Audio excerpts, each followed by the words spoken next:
présidente d'Alternative citoyenne ivoirienne, une organisation de la société civile proche de l'opposition, Pulchérie Balé, a été arrêtée dans la nuit de samedi à dimanche en compagnie de 2 de ses collaborateurs par des hommes encagoulés. Selon Samba David, le responsable de l'ONG, la coalition des indigènes de Côte d'Ivoire, l'activiste ivoirienne est actuellement détenue à Abidjan dans les locaux de l'unité de lutte contre le grand banditisme, une section de la police qui l'accuse d'incitation à la révolte et d'appel à l'insurrection.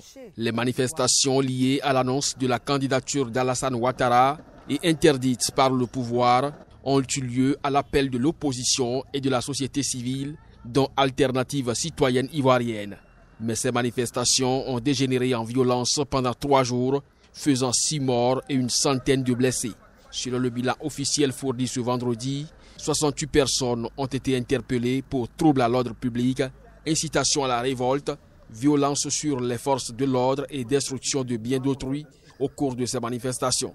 Élu en 2010 puis réélu en 2015, le président Alassane Ouattara, 78 ans, avait annoncé dans un premier temps, en mars, passer le relais à son premier ministre Amadou Gon Coulibaly, décédé le 8 juillet dernier d'un infarctus.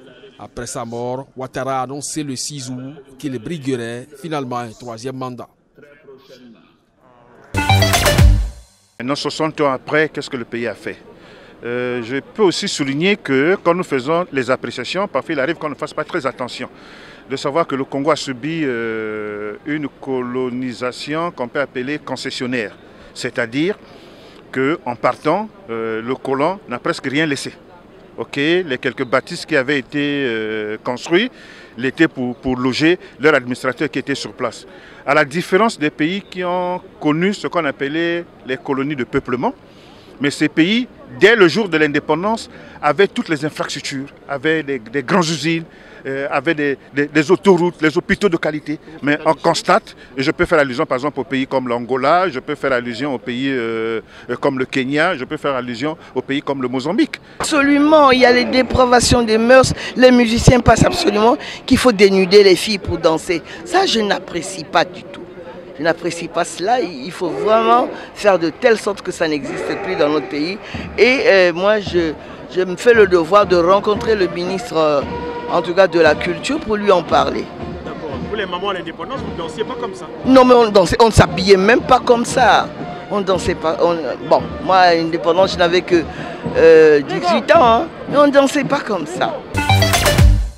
L'armée a libéré 11 otages dans la partie nigériane du lac Tchad, près d'une base de Boko Haram. Parmi les personnes libérées figurent 3 femmes et 4 enfants, dont 2 bébés.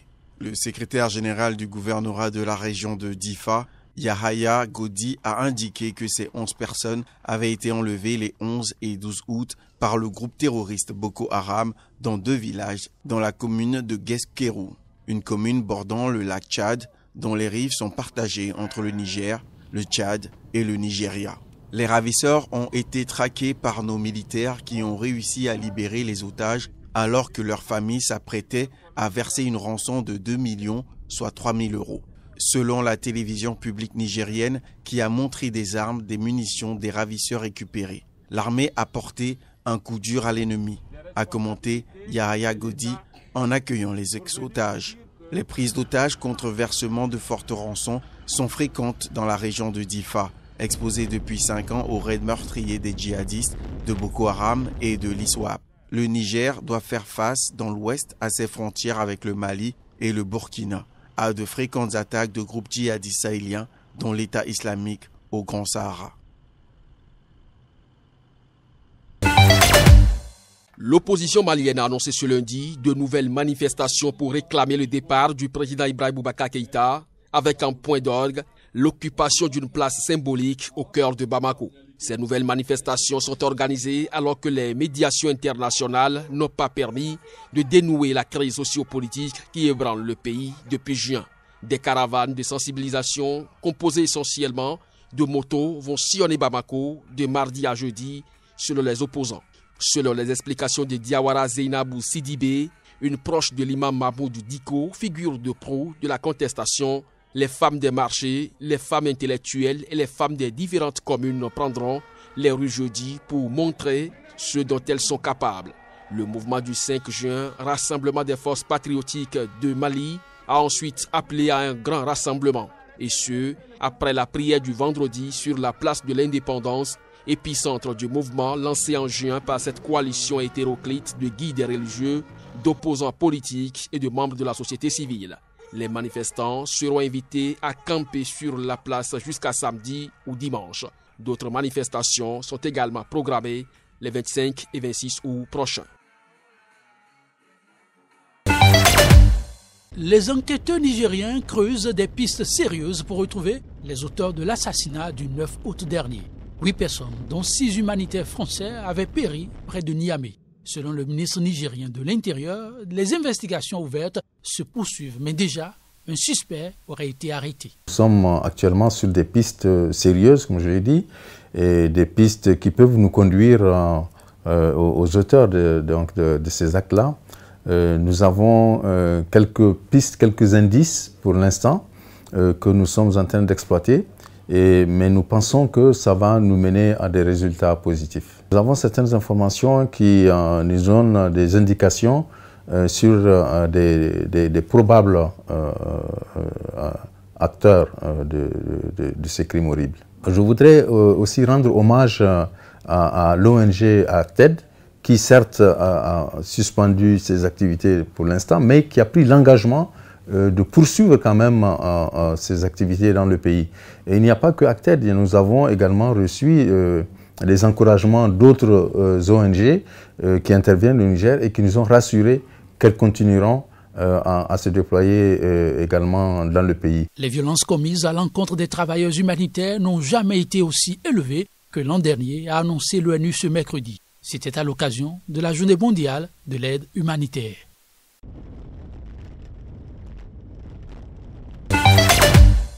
Une vingtaine de partis, parmi lesquels les poids lourds de l'opposition burkinabé s'unissent dans l'objectif d'empêcher l'actuel président Roch-Marc Christian Kaboré de remporter la présidentielle de novembre prochain.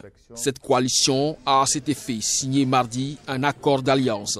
Selon les termes de cet accord, les autres candidats apporteront leur soutien à celui qui sera au second tour de la présidentielle. 9 candidats déclarés et 23 partis politiques, tous de l'opposition, ont déjà signé cet accord politique.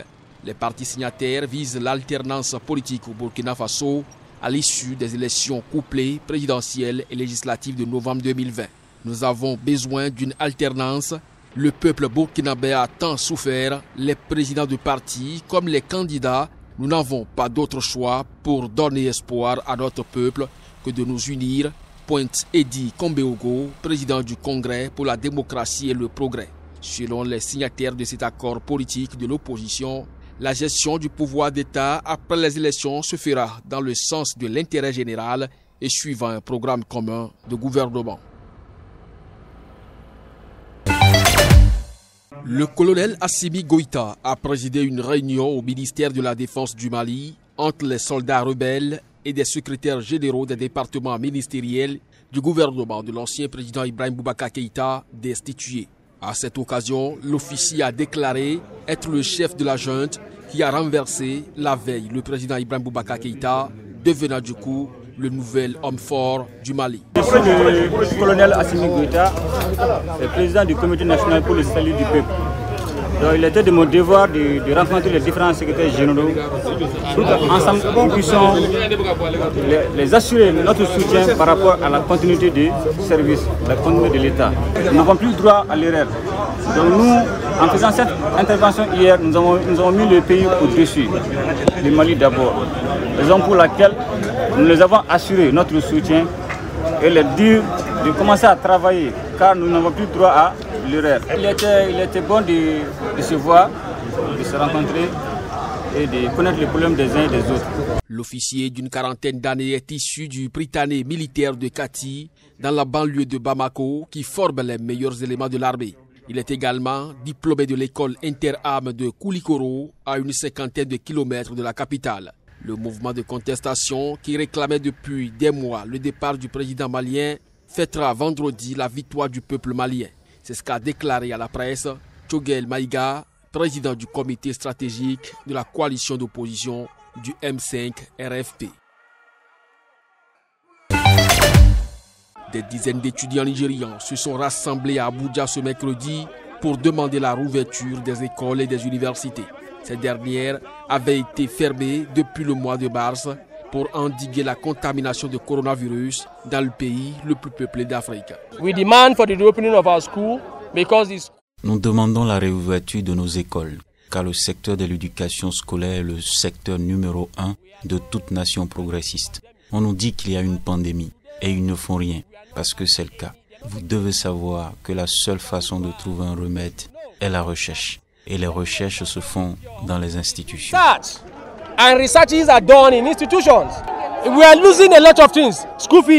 Nous perdons beaucoup de choses, des frais de scolarité, les loyers des maisons. Savez-vous que les étudiants en 3e cycle payent chaque année? Donc plus nous restons, plus ils payent de frais de scolarité. C'est le paiement au fur et à mesure. Les loyers s'accumulent donc.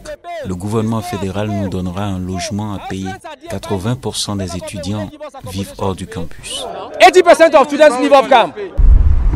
We are out today for a peaceful protest.